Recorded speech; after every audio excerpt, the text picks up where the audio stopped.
नमस्कार, स्वागत है आप सभी का डीडी न्यूज़ के इस विशेष सांकेतिक भाषा के बुलेटिन में। आपके साथ मैं हूं संध्या शर्मा और मेरे साथ है मेरी सहयोगी बीना सिंह।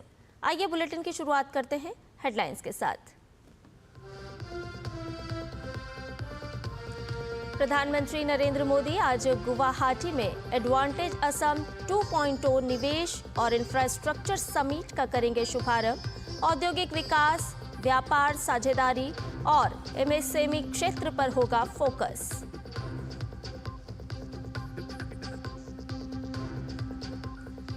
दिल्ली में बीजेपी सरकार आज पूरा करेगी अपना एक और एजेंडा। विधानसभा के पटल पर रखी जाएंगी पिछली सरकार के कामकाज पर आधारित सीएजी की लंबित सभी 14 रिपोर्ट। डिप्टी स्पीकर का भी होगा चुनाव।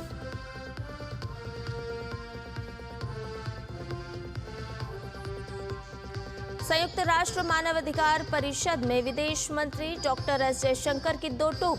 आतंकवाद से किसी भी रूप में नहीं होगा समझौता, बहुपक्षीय प्रणाली की जरूरत पर दिया बल।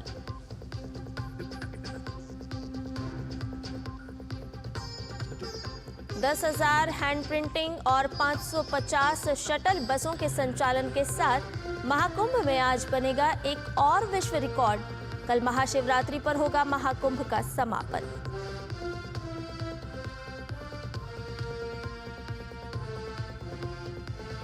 और चैंपियंस ट्रॉफी क्रिकेट में न्यूजीलैंड ने बांग्लादेश को दी मात।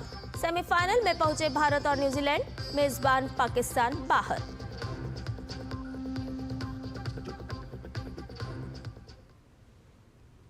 आइए अब इन सभी खबरों को जानते हैं विस्तार से।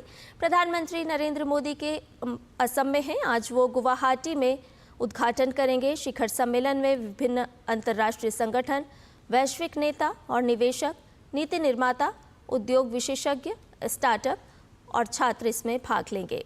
इससे पहले पीएम ने कल इससे जुड़ी एक प्रदर्शनी का अवलोकन किया। प्रदर्शनी में राज्य के औद्योगिक विकास, वैश्विक व्यापार साझेदारी, तेजी से बढ़ते उद्योग और जीवंत एमएसएमई क्षेत्र को दर्शाया गया है। एडवांटेज असम 2.0 में अब तक 7,000 से ज़्यादा पंजीकरण हो चुके हैं। करीब 3 लाख स्क्वायर फीट एरिया में ब्रह्मपुत्र, बराक, कोपिली, मानस, धानसिरी नदियों के नाम से हॉल्स बनाए गए हैं। शिखर सम्मेलन से ठीक पहले Assam startup and innovation policy 2025, aerospace and defence manufacturing policy 2025 को मंजूरी दी गई है। जैव प्रौद्योगिकी ने 2022 से 2027 में संशोधन को भी मंजूरी दी गई और डायनेमिक शॉर्ट करियर प्रोग्रेशन योजना 2025 की शुरुआत की गई। राष्ट्रपति द्रौपदी मुर्मू आज बिहार के एक दिन के दौरे पर रहेंगी। राष्ट्रपति पटना मेडिकल कॉलेज के शताब्दी समारोह का उद्घाटन करेंगी। उद्घाटन कार्यक्रम बापू सभागार में दोपहर 12:15 से 1:15 तक होगा। पटना मेडिकल कॉलेज के 100वें स्थापना दिवस पर ज्ञान भवन में आयोजित 2 दिवसीय समागम समारोह के अवसर पर उत्तीर्ण विद्यार्थियों को गोल्ड मेडल के साथ प्रशस्ति पत्र देकर सम्मानित किया गया। कार्यक्रम में शामिल होने के लिए 4,000 डॉक्टर्स ने रजिस्ट्रेशन करा लिए हैं। मौके पर केंद्रीय स्वास्थ्य मंत्री जेपी नड्डा, बिहार के राज्यपाल आरिफ मोहम्मद खान, मुख्यमंत्री नीतीश कुमार, उप मुख्यमंत्री सम्राट चौधरी एवं उप मुख्यमंत्री विजय कुमार सिन्हा, स्वास्थ्य मंत्री मंगल पांडे, सांसद रविशंकर प्रसाद मौजूद रहेंगे। दिल्ली की सियासत में आज का दिन बेहद खास और राजनीतिक हलचल के लिहाज से अहम होने वाला है। एलजी के अभिभाषण से आज की कार्यवाही शुरू होगी। इसके बाद बीजेपी की नई सरकार सदन के पटल पर 14 लंबित सीएजी रिपोर्ट रखेगी, जो पिछली सरकार के कामकाज को सामने रखेगी। कैग की लंबित रिपोर्ट में राज्य के वित्त, सार्वजनिक स्वास्थ्य ढांचे, वाहनों से होने वाले वायु प्रदूषण, शराब विनियमन और दिल्ली परिवहन निगम के कामकाज की समीक्षा शामिल है। आप सरकार के दौरान बीजेपी ने बार बार इन रिपोर्ट को जारी करने की मांग की थी, यहाँ तक कि अदालत का भी रुख किया था। भाजपा का आरोप है कि भ्रष्टाचार को छिपाने के लिए जानबूझकर ऑडिट में आपकी सरकार ने देरी की। कैग रिपोर्ट पेश होने के साथ ही आज सदन में डिप्टी स्पीकर का भी चुनाव होगा। इस पद के लिए बीजेपी ने मोहन सिंह बिष्ट के नाम का ऐलान किया है। उत्तराखंडी मूल के मोहन सिंह बिष्ट 7 बार के विधायक हैं और इस बार उन्होंने मुस्तफाबाद जैसी बीजेपी के लिए कठिन माने जाने वाली सीट से AIMIM उम्मीदवार ताहिर हुसैन को शिकस्त दी है।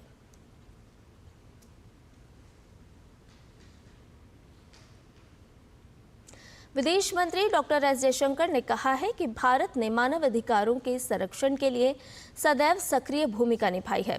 डॉक्टर एस जयशंकर ने जिनेवा में संयुक्त राष्ट्र मानवाधिकार परिषद UNHRC के 58वें सत्र को वर्चुअल माध्यम से संबोधित किया। उन्होंने कहा कि भारत का दृष्टिकोण अपने भागीदारों की प्राथमिकताओं के अनुरूप क्षमता निर्माण और मानव संसाधनों तथा बुनियादी ढांचे को मजबूत करने पर केंद्रित रहा है। उन्होंने कहा कि भारत आतंकवाद से निपटने में दृढ़ और समझौता ना करने वाला है। डॉक्टर जयशंकर ने कहा कि भारत सदैव आतंकवाद के प्रति कतई बर्दाश्त न करने पर अडिग है। विदेश मंत्री ने कहा कि समकालीन वैश्विक वास्तविकताओं को प्रतिबिंबित करने वाली बहुपक्षीय प्रणाली की स्पष्ट और तत्काल आवश्यकता है। डॉक्टर जयशंकर ने कहा कि भारत ने आर्थिक विकास में उल्लेखनीय प्रगति की है और लाखों लोगों को गरीबी से बाहर निकाला है। संयुक्त राष्ट्र आम सभा में यूक्रेन पर आए प्रस्ताव पर मतदान हुआ। इस मतदान में भारत सहित कुल 65 सदस्य देशों ने भाग नहीं लिया। प्रस्ताव के समर्थन में 93 वोट जबकि विरोध में 18 वोट पड़े। ये प्रस्ताव यूक्रेन और उसके यूरोपीय सहयोगी देशों ने प्रस्तुत किया था, जबकि शांति स्थापना के उद्देश्य वाला दूसरा प्रस्ताव अमेरिका की ओर से आया। दोनों ही प्रस्ताव आम सभा में पारित हुए।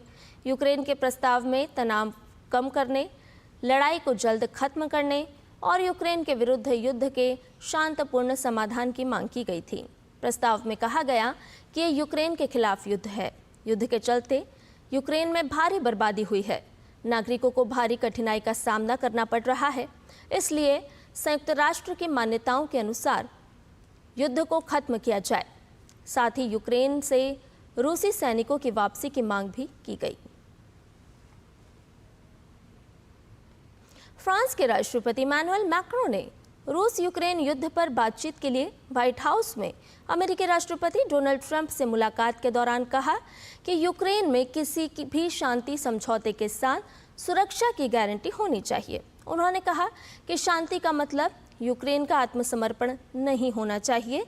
इसका मतलब बिना गारंटी के युद्ध विराम नहीं होना चाहिए। ट्रंप ने सुरक्षा गारंटी का जिक्र नहीं किया, लेकिन कहा कि यूक्रेन में शांति सुनिश्चित करने की लागत और बोझ केवल अमेरिका को ही नहीं उठाना चाहिए। इसके लिए यूरोपीय देशों को भी आगे आना होगा। मैक्रों ने जवाब दिया कि यूरोप सुरक्षा भार को अधिक निष्पक्ष रूप से साझा करने की आवश्यकता को समझता है और कहा कि रूस के आक्रमण की तीसरी वर्षगांठ पर हुई वार्ता ने आगे का रास्ता दिखाया है। प्रयागराज महाकुंभ के समापन में महज 2 दिन शेष हैं, लेकिन लोगों की आस्था चरम पर है। महाकुंभ में पवित्र डुबकी लगाने वालों की तादाद 63 करोड़ के पार हो चुकी है। सोमवार को महाकुंभ में 1 करोड़ 30 लाख श्रद्धालुओं ने आस्था की डुबकी लगाई। उम्मीद की जा रही है कि महाकुंभ के बचे हुए दिनों में स्नानार्थियों की कुल संख्या 65 करोड़ के पार हो जाएगी। प्रयागराज में चल रहे महाकुंभ में आज 2 विश्व रिकॉर्ड बनने जा रहे हैं। आज 10,000 लोगों के हाथ के छाप यानी कि हैंड प्रिंट लेने का भी विश्व रिकॉर्ड बनाने का दावा मेला प्राधिकरण की ओर से किया जाएगा। वहीं 550 शटल बसों के संचालन का रिकॉर्ड भी बनने वाला है। महाकुंभ मेला के परेड मैदान स्थित त्रिवेणी मार्ग पर 1000 ई-रिक्शा संचालन के स्थान पर 550 शटल बसों का संचालन कर रिकॉर्ड बनाया जाएगा। दरअसल भीड़ के चलते ई-रिक्शा का संचालन नहीं हो सकेगा। शटल बसों का संचालन हाईवे पर किया जाएगा। प्रयागराज मेला विकास प्राधिकरण ने भी इसकी तैयारियां पूरी कर ली हैं। बता दें कि सोमवार को 15,000 सफाई कर्मियों ने 10 किलोमीटर तक सफाई अभियान चलाकर विश्व रिकॉर्ड का दावा पेश किया है।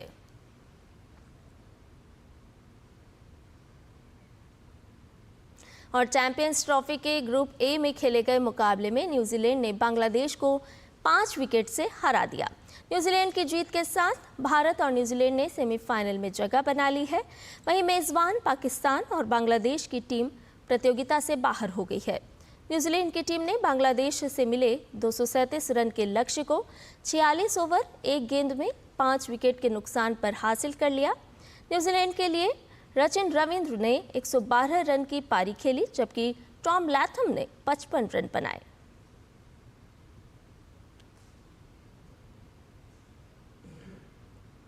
और इसके साथ ही इस विशेष सांकेतिक भाषा के बुलेटिन में फिलहाल इतना ही। मुझे और मेरी सहयोगी बीना सिंह को दीजिए इजाजत। नमस्कार।